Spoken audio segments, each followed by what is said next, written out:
been here before. It's a very big week. Just talk to us about what the approach is, what the mood is, and especially you're in this situation in which you're overwhelming favourites for a Grand Slam. Yeah, look, it's very exciting. These weeks don't come around very often. I don't think in anyone's career, so we've certainly talked about treating it with the utmost respect, but enjoying the week. And I think playing the game, not the occasion, is the thing for us. The occasion can be or could be all encompassing, or a lot of weight to take, but for this team it's just about the performance and another game in the Six Nations. And how is it for you to be able to savour that? These obviously, as you say, these things don't come around that often, that. So how do you get to actually get into the week and enjoy it as well? It's hard because it goes so fast. We were speaking at dinner last night about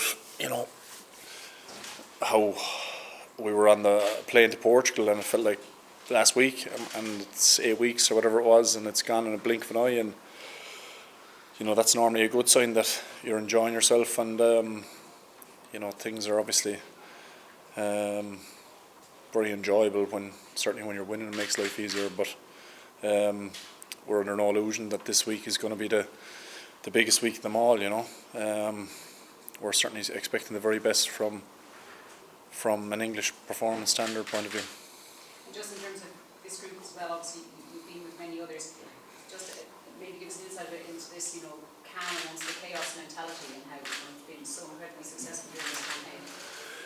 Look, Andy has put us in different scenarios lots and lots of times over the last probably 3 years, and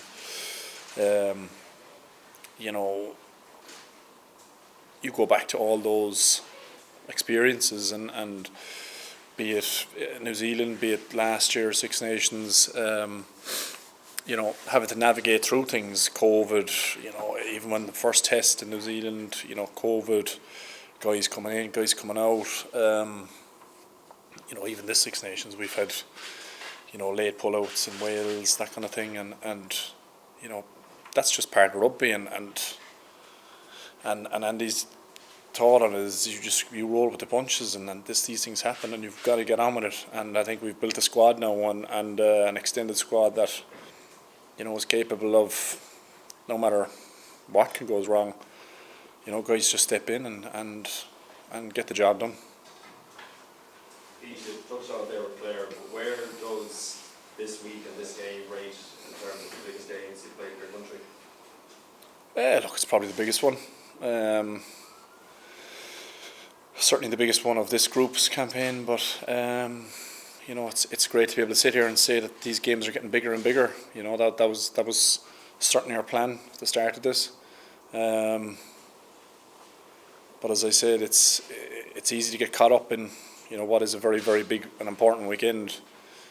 From our point of view, it's purely about playing the game and playing our game, and trusting our game is strong. One thing that's clear from the outside looking into this group, embrace being favourites. You spoke there about the balance. Do you speak about Grand Slams this week? Is Grand Slam a banned word around the place, or do you actually address it? Oh, it's not banned. It's and I know where you're coming from, but I suppose in other teams we would have tried to keep it under the rug, but again, favourites tag, number one in the world tag. These are things, the best teams that we've looked at. You look at the All Blacks. They walk into these things and face them, and that's what we're trying to learn to do.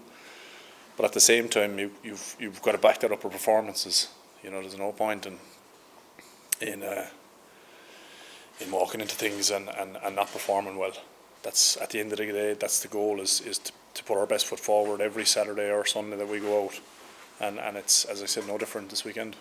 Obviously, just the final one for me is Johnny's last Six Nations match. How do you sum up what he's drawn in a green jersey in this competition? I can't sit here and sum it up. It's been too big a career, too important a career, too long a career to sit here and sum it up in a few words. He's changed rugby, changed Irish rugby. Obviously for the better. teaches people what it's like to be a professional, what it's like to be a proper Irishman, and a good person above all. So again, all these things add to the occasion at the weekend, but they're things we've spoken about, and everyone's acknowledged and put to one side for 80 minutes. Peter, there's a lot of emotion in it all. Obviously, with Johnny's last game, playing England, a chance for a Grand Slam for the first time ever at home, and then for yourselves personally, you went through tough times to get to this point. Do you keep those emotions in check, or do you embrace the emotions? What do you do personally? Yeah, you have to. I think that was kind of Irish teams of old, was the kind of emotionally charged, emotionally driven teams. Not for a second going to sit here and say that we won't be emotional at the weekend, but I think to deliver our game, you've heard us talk about being calm and being present and being in the moment, and that's what it's going to take. An incredible performance from us to deliver our game, to be able to beat England. You mentioned that these days don't come around too often. Obviously, as we mentioned, there's some tough days. Does it make you appreciate these moments even more? Yeah, 100%. Yeah, look, I've said already, it's these days don't come around very often, and there's a lot of graft, and the previous few games have been unbelievably difficult, and there's been lots of stuff this group has gone through to navigate our way to this point, and it would be amiss of us not to try and enjoy the week and put our best foot forward. Unfortunately, there's players out injured, which is so disappointing for them to come to the last game, Grand Slam on the line, and to not be able to take the field. Is it something you spoke about as a group? Yeah, it's something that we always acknowledge. It's an attritional game, and you think of guys like Hendy who obviously flew to New Zealand and missed a lot of it, and Ringer gets injured in the second test over there and misses the last one, and obviously they both missed this one. Guys like Finlay, Ty Byrne, I'm going to miss a few people here, I know now, but they're all part of what we're building and have built and have experienced, and the experiences that we've gone through have been a huge part of it, and not for a second would we not have them in our heads when we take the pitch and afterwards, and it's a cliche, but our squad is so important, and it's guys like that you want to make proud on the weekend. Yeah, Peter, after what France did to England last week, perhaps people are thinking Ireland should win this game quite comfortably. How dangerous do you think England are going to be this weekend? Yeah, I'm not buying it. I've been lucky enough to play alongside a big chunk of that English team, and know how proud they are. Know how proud they are to play for their country. I know what quality of player they are, quality of person they are, and how important it will be for them to put on a performance for themselves more than anyone. To show themselves the potential that I certainly know they have. But that's the challenge for us.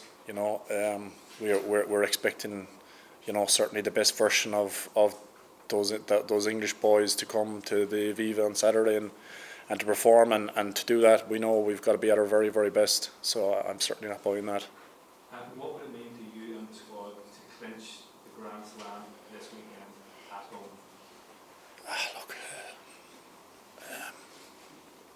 Look, it would mean a huge amount, but me sitting here talking about it isn't going to help me perform on Saturday. You know what I mean? So the plan for us is performance. Go after the game, go after, play to win, and give it our very best shot. And look, if that isn't good enough, fair play. Class 1.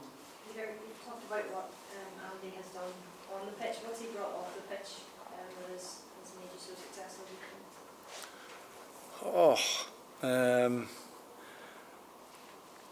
I suppose it's hard, really. You know, he's a guy who, you know, the big thing with him is he wants people to be themselves and to express themselves, and you know, by doing so, you've guys who aren't afraid to put their hands up, ask questions, make points, and as a result, guys are clearer and guys are on the same page, and you know, gives a huge amount of confidence.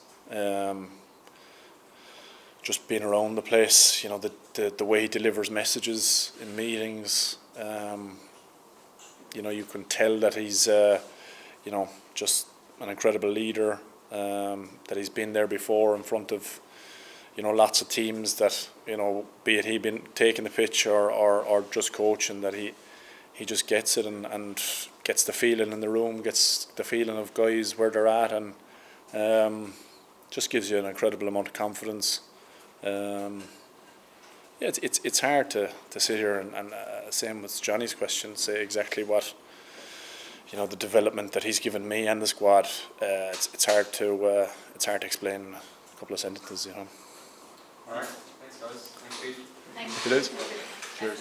Best of luck. Thank you.